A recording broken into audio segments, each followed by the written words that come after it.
को अपने मधुर वाणी से सारा बोल करें। बोलिए सद्गुरु महाराज की जय।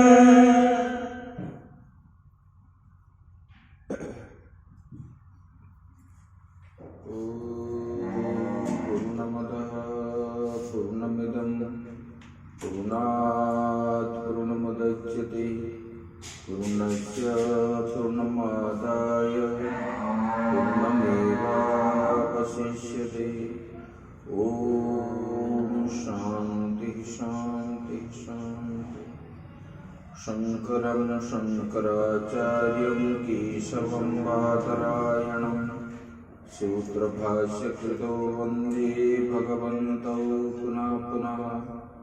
ईश्वरो गुरुरात्मेति मूर्तिभेदविभागिनि व्योमवद्व्याप्तदेहाय दक्षिणामूर्तये नमः।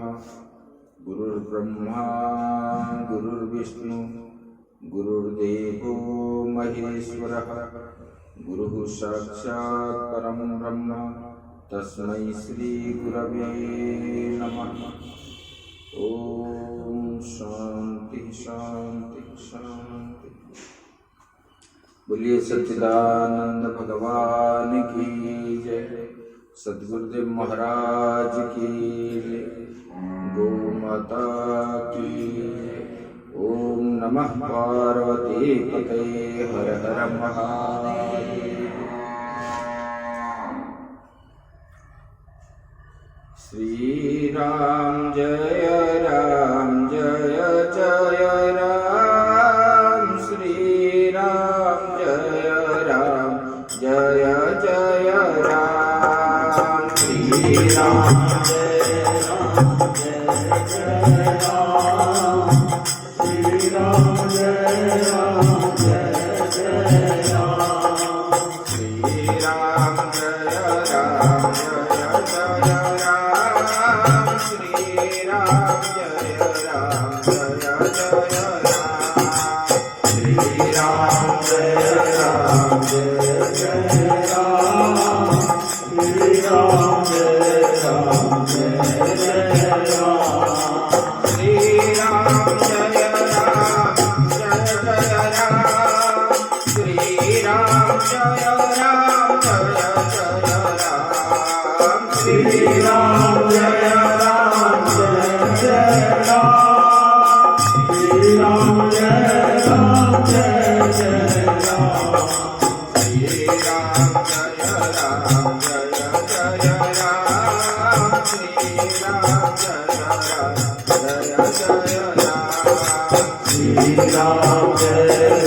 कण कण में व्याप्त परम ब्रह्म परमात्मा के कृपा से आज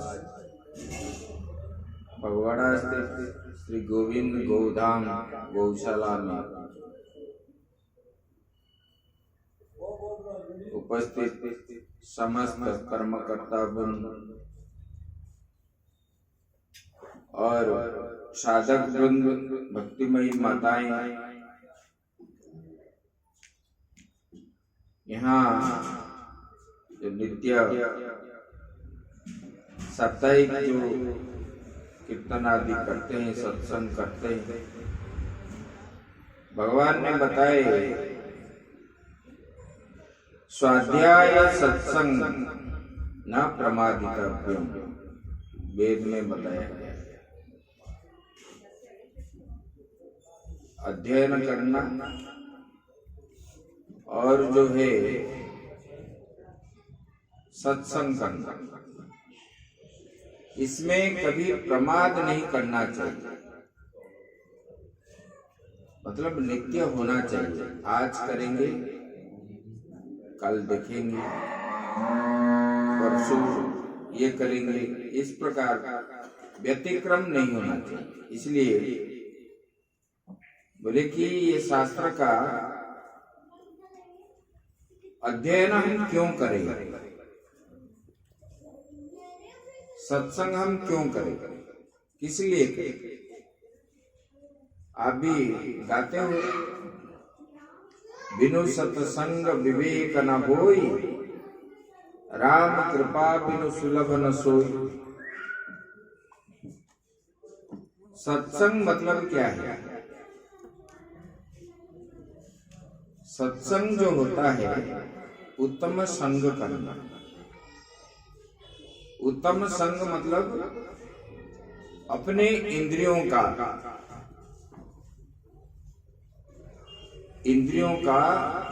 को उत्तम संग कराना, यही है सत्संग। क्योंकि इंद्रियाणि प्रमाथीनि हरन्ति प्रसभं मनः। ये इंद्रियां जो है मन को इतस्तत करते हैं, इधर उधर। कोई बोलता है खाने का, कोई बोलता है सुनने का, कोई बोलता है चलने का, कोई बोलना है सोचता है देखने का। ये इंद्रियों का काम ऐसा है, जैसे घर में जिनके दो पत्नियां हैं, पति जैसे स्थिर नहीं रह पाता, ऐसे इंद्रियां भी हमारा जो है 5 इंद्रियां हैं, 10 इंद्रियां हैं, 5 कर्मेंद्रिया, 5 ज्ञानेंद्रिया। जिसके द्वारा हम कर्म करते हैं वो कर्मेंद्रिया है। जिसके द्वारा हम अनुभव करते हैं वो ज्ञानेंद्रिया है। जैसे हम भोजन करते हैं तो अनुभव के द्वारा जानते हैं कि ये मीठा है या खट्टा है या कसा है या कड़वा है या तीखा है। ये अनुभव है। तो इसलिए ये ज्ञानेंद्रियां हैं। ये 5 ज्ञानेंद्रिया, 5 कर्मेंद्रिया जो है, ये इंद्रियाणि प्रमाथीनि हरन्ति प्रसभं मनः। मन को इतस्तत करते हैं, इधर उधर। क्योंकि इंद्रियां जो है विषयों का अधीन है। विषय मतलब रूप, रस, गंध, स्पर्श है। ये विषय है। ये विषयों के कारण ही मन जो है, इंद्रियां विषयों के पीछे दौड़ते हैं, विषयों को भोगने के लिए। विषयों के पीछे दौड़ने के कारण ही जीव का मन जो है कभी ठीक नहीं रहता। भाग दौड़ करते हैं किस लिए? सब जो है व्यस्त में रहते हैं। सबका लक्ष्य क्या है? भगवत प्राप्ति करना लक्ष्य जो है बहुत कम है। नाम कमाना है, पैसा कमाना है, उपाधि कमाना है, इसके पीछे जैसे दौड़ते हैं, भगवत प्राप्ति के पीछे दौड़ना बहुत मात्रा कम है।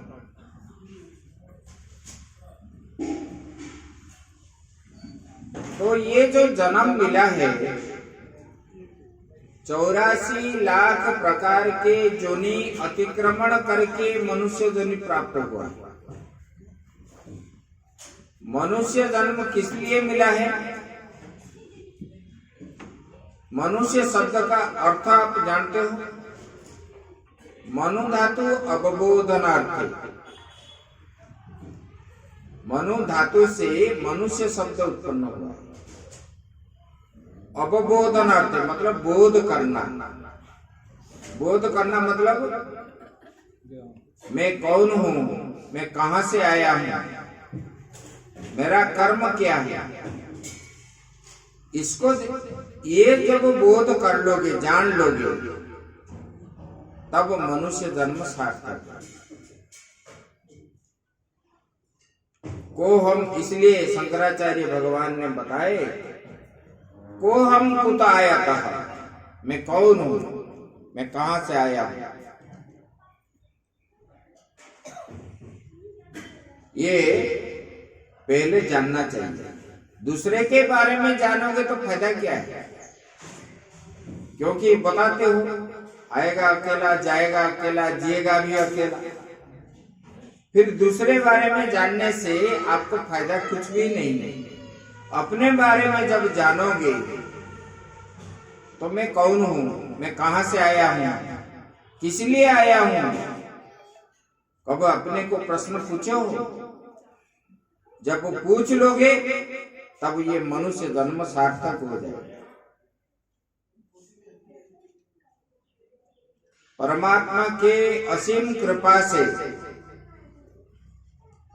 84 लाख प्रकार के जोनि भ्रमण करते करते करते चिंटी से लेकर के मनुष्य जन्म तक ये मनुष्य को श्रेष्ठ प्राणी बताया गया है। इसलिए बाकी जीवों में विवेक नहीं है। अच्छे बुरे का विचार जो है बाकी जीवों में है क्या? माँ कौन है, पिता कौन है, गुरु कौन है, किस जीव को मालूम है? बताएगा? आप पूछोगे, कुत्ते को पूछोगे गुरु कौन है, बताएगा? वो नहीं बताएगा। और मनुष्य को विवेक कैसे है? आपको कोई कुछ देगा तो आप रखते हो अपने बच्चे के लिए। अभी पशु को डालोगे भोजन तो बच्चा आएगा खाने के लिए तो उसको मार के भगाएगा। इसलिए उसको बोलते हैं कि पशु। विषयान पश्यति इति पशु। जो विषयों को देखते हैं वही पशु है। खाने का, पीने का, रहने का, देखने का ये विषय है। विषयों को देखने वाले पशु होते हैं। आहार निद्रा मैथुनम भयम च सामान्यम एतत् पशुभिः नराणाम्। उपनिषद में बताया गया, वेद में, भोजन हम भी करते हैं, पशु पक्षी आदि सारे जीव करते हैं। हम सोते हैं वो भी सोते हैं। मनुष्य संतान संतति उत्पन्न करता है और वो भी करते हैं। मनुष्य भय करता है, वो भी भय करता है। तो दूसरे जीव और मनुष्य के अंदर पार्थक्य क्या है? मनुष्य के अंदर विवेक है। विवेक होने के कारण ही मनुष्य श्रेष्ठ बनाया गया। विवेक मतलब शास्त्र में बताया, विवेक शब्द का अर्थ होता है आत्मा अनात्मा वस्तु विवेक। तो आत्मा वस्तु क्या है, अनात्मा वस्तु क्या है? जैसे हंस जो होता है दूध से पानी को अलग करता है। समझ में आया कि नहीं? दूध जो है ना, दूध में पानी है, लेकिन वो दूध से पानी को अलग करने के कारण ही उनका नाम है हंस। ऐसे मनुष्य जो है, जो विवेक है, विवेक के द्वारा आत्मा वस्तु क्या है, अनात्मा वस्तु क्या है, जो अपने के लिए नहीं है, अपने के लिए नहीं है मतलब वो खाने पीने सोने रहने का लिए नहीं है, परमात्मा की प्राप्ति के लिए जो चाहिए। मैं और मैं जो हूं, ये मैं कौन हूं, ये हो गया। मैं जो हो गया ये आत्मा वस्तु हो गया, आत्मा। बाकी संसार में जितने सारे पदार्थ दिख रहे हैं ये अनात्मा है। ये अनात्मा वस्तु जो है ये सत्य है क्या? अभी ये जो देख रहे हो, ये बिल्डिंग आदि देख रहे हो, ये बिल्डिंग पहले था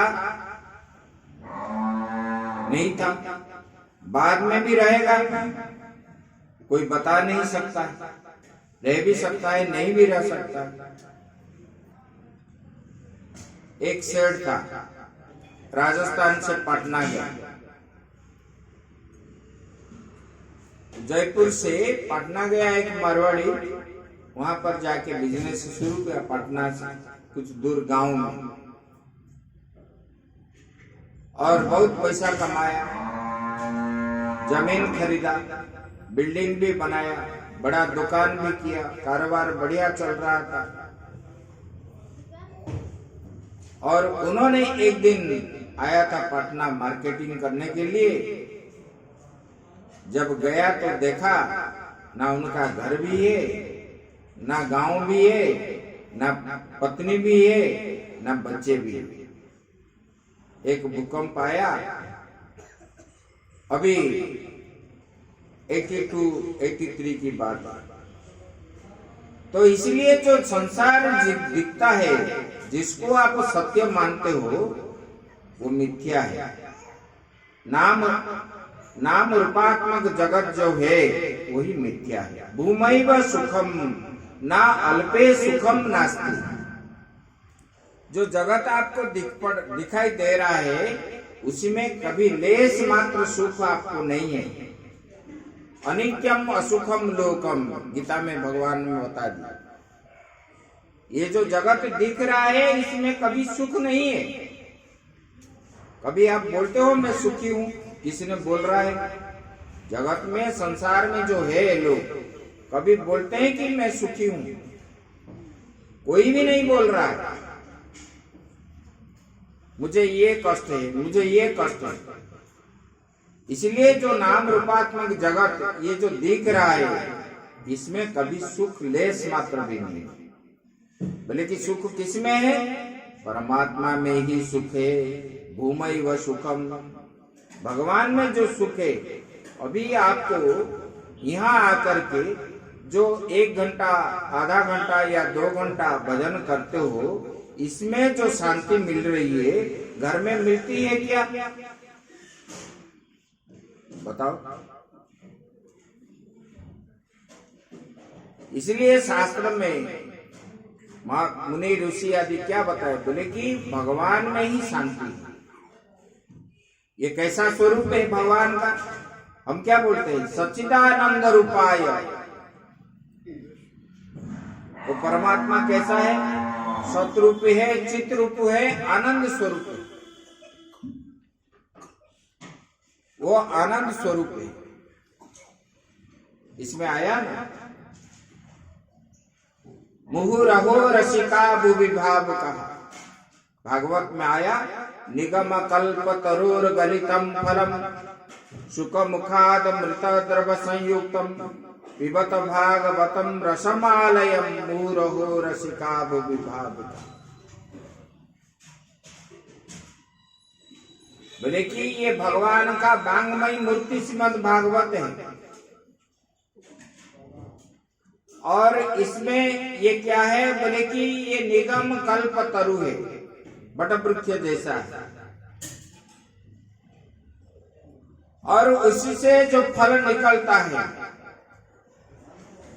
बोले कि ये जो फल है, बोले कि सुखदेव जी के मुखार बिंद से निकलने के कारण ये जितना मीठा था उससे और ज्यादा मिठास हो गया। ब्रह्मज्ञानी का मुख लगने पर वह और ज्यादा मीठा हो गया। लोकोपवाद है ना, कोई भी फल को अगर तोते का मुख लग गया तो वो फल ज्यादा मीठा होता है, बोल देते। ऐसे सुखदेव जी के मुख लगने के कारण ही ये भागवत का प्राधान्यता जो है और बढ़ गया है। बोले कि ये निगम कल्प तरोर गलितम फलम सुख मुखाद रसमृत संयुतम। बोले कि इसी के कारण ये वृक्ष से नित्य जो है रस निकलता है। ये रस जो निकल रही है, ये रस को पियो। बोले कि ये पीने से क्या होता है? बोले कि कभी मन उबता नहीं है, और डालो और डालो और डालो। भगवान को दर्शन करने से कोई बोलता है कि मुझे ये अच्छा नहीं लगता, कि मैं इतने समय देखूंगा और आगे नहीं देखूंगा। हम 5-10 रसगुल्ला खाने से और खाने की इच्छा नहीं होती।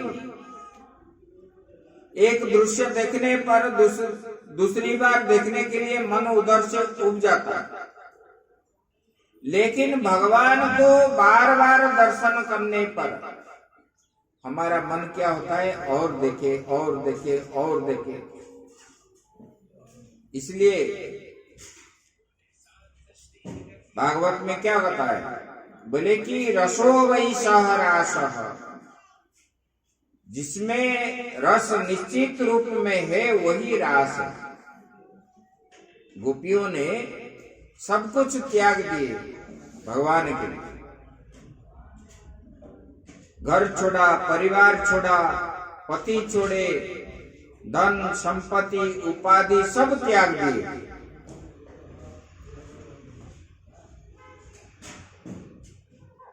गोपियों ने जब भगवान अदृश्य हो गए, भगवान ने बोले कि भगवान जब चले गए, गोपियों ने याद करके गोपी गीत गाने लगे। तब कथामृतम तप्त जीवनम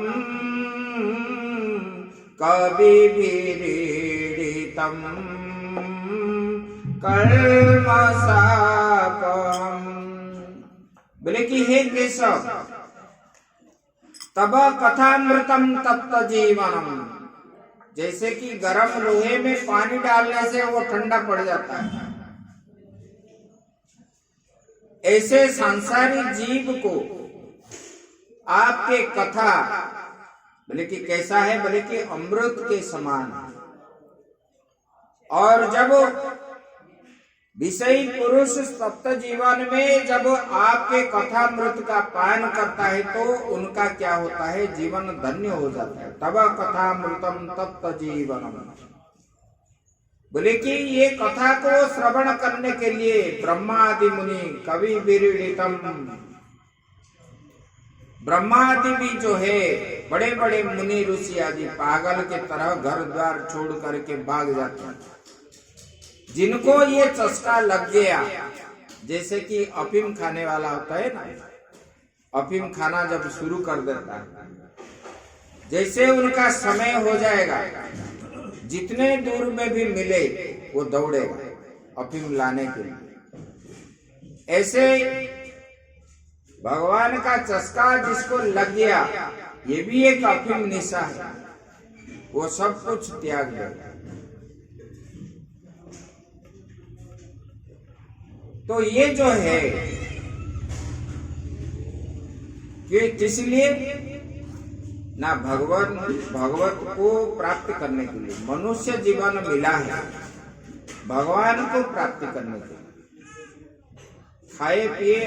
खाएंगे पिएंगे आयश करने के लिए ये जीवन नहीं मिला है। पैसा कमाना, आयश करना, इंद्रियों का उपभोग करना, इसलिए ये जीवन नहीं मिला। जीवन मिला है किस लिए? ना भगवत प्राप्ति करने के लिए। जब तक मनुष्य जीवन पा करके भगवत प्राप्ति नहीं हुई, भगवान का पूजन नहीं किए, अर्चन नहीं किए, वंदन नहीं किए, ये मनुष्य क्या है? मनुष्य होने पर भी ये पशु वत, पशु के समान है। पशु जैसे आचार व्यवहार करता है, मनुष्य ऐसा ही करता है। मनुष्य जीवन इसलिए मिला है क्योंकि मनुष्य में दिव्य ज्ञान है। इसलिए भगवान को प्राप्ति जो है ये मनुष्य शरीर में ही होता है, दूसरे शरीर में नहीं होता है,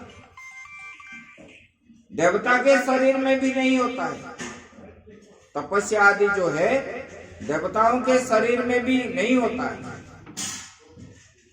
मनुष्य शरीर में ही तपस्या होता है भगवत प्राप्ति के लिए। इसलिए ये मनुष्य धर्म क्या है? श्रेष्ठ है।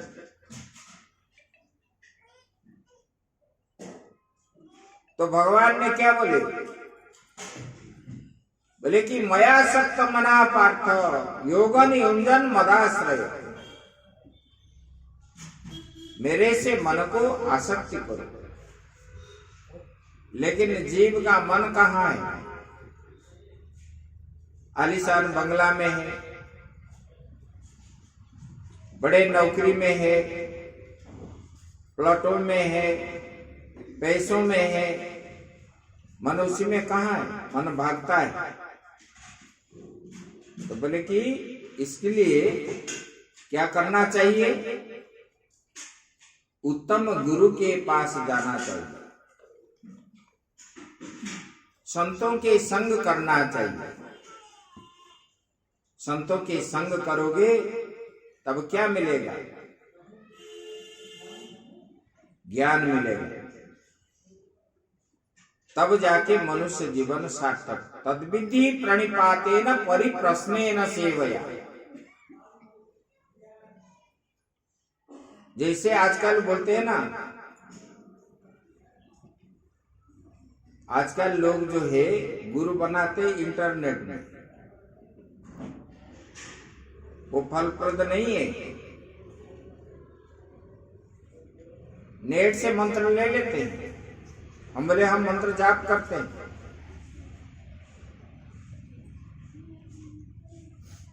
वो मंत्र जो है अक्षर के समान है, मंत्र का प्रभाव कभी नहीं पड़ेगा। गुरु भी कैसे होना चाहिए?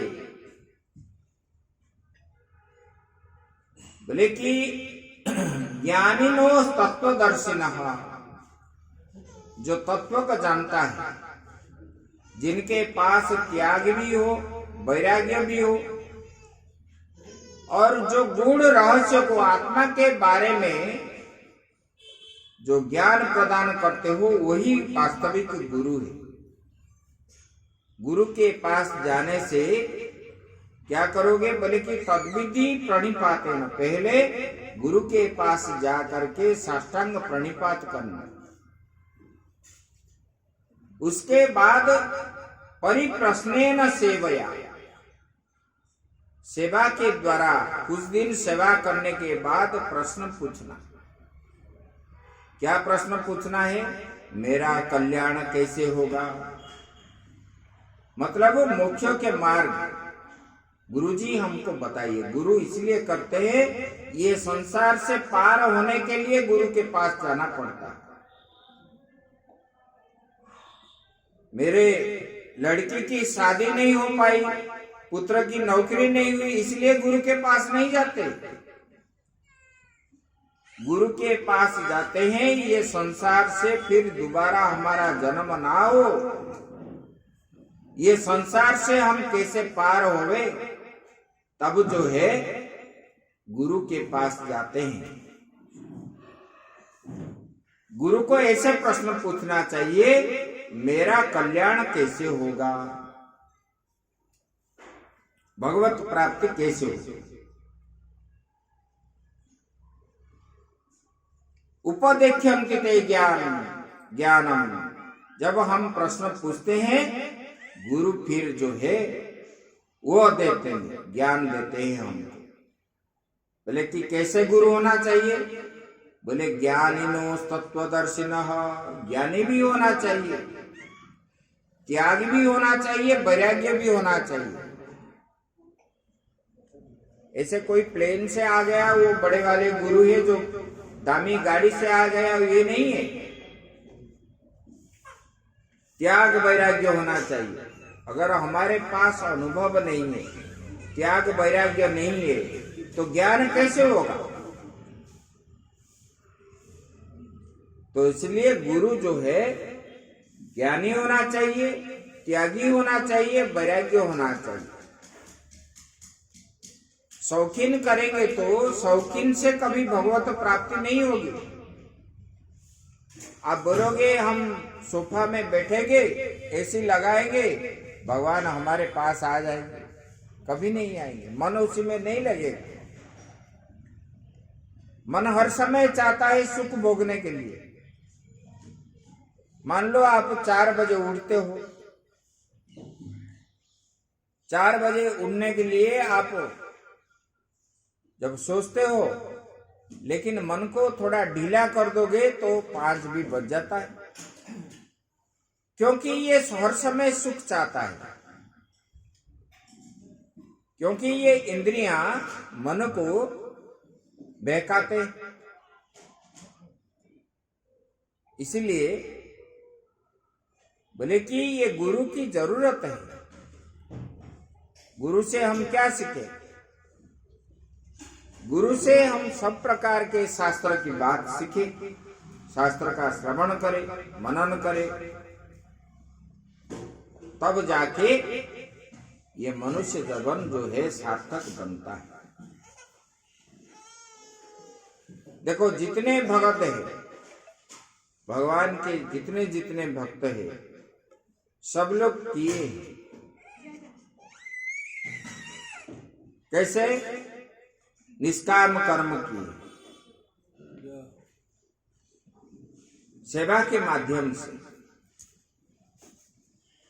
शंकराचार्य जी भगवान बड़े विद्वान थे, उनके 4 शिष्य थे। उसी समय जो है हमारे भारत में विधर्मियों का राज बहुत था, और शंकराचार्य भगवान को मारने के लिए भी लोग तैयार थे। वो शिव जी का अवतार है। फिर भी उन्होंने बहुत संघर्ष करके अपना जो अद्वैत वेदांत है, वेद को प्रतिपादन किया। वेद से बढ़ करके और संसार में कुछ है ही नहीं। तब उनके जो 4 शिष्य थे, भगवान आचार्य शंकर ने हर रोज पढ़ाते थे। और जो एक शिष्य थे वो कुछ बोलते नहीं थे और भगवान की सेवा में थे उन्होंने।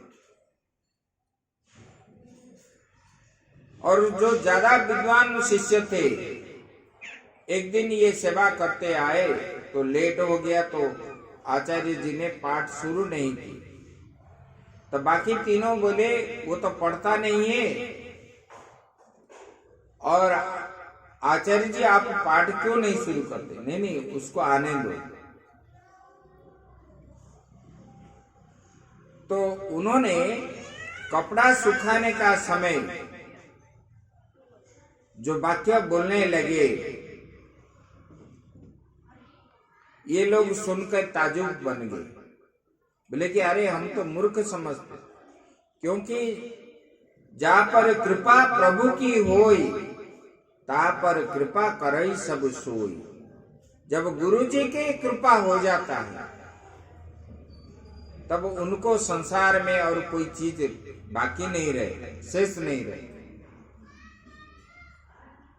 उनको हस्तमलकाचार्य के नाम पे प्रसिद्ध है, और उन्होंने बहुत सारे ग्रंथ हमारे रचना किए हैं। जो अमूल्य है, जिनको कुछ विधर्मियों ने हमारे कुछ ग्रंथों को आग भी लगा दी। इसलिए शास्त्र का ज्ञान होना चाहिए। ये मनुष्य जन्म मिला है, आप लोग बड़े श्रद्धा से इधर गौशाला में नित्य सत्संग कर रहे हो।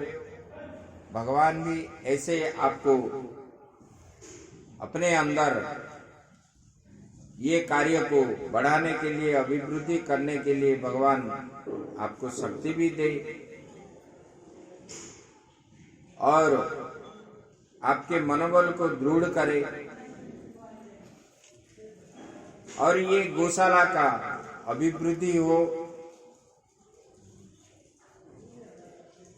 और सब लोगों के ऊपर इसका प्रभाव भी पड़े। इतना ही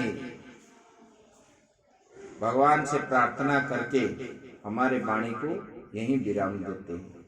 हरिओम तत्सत, हरिओम तत्सत, हरिओम। ओम सर्वे भवन्तु सुखिनः, सर्वे सन्तु निरामयाः, सर्वे भद्राणि पश्यन्तु, मा कश्चित् दुःखभाग् भवेत्। ओम शांति शांति।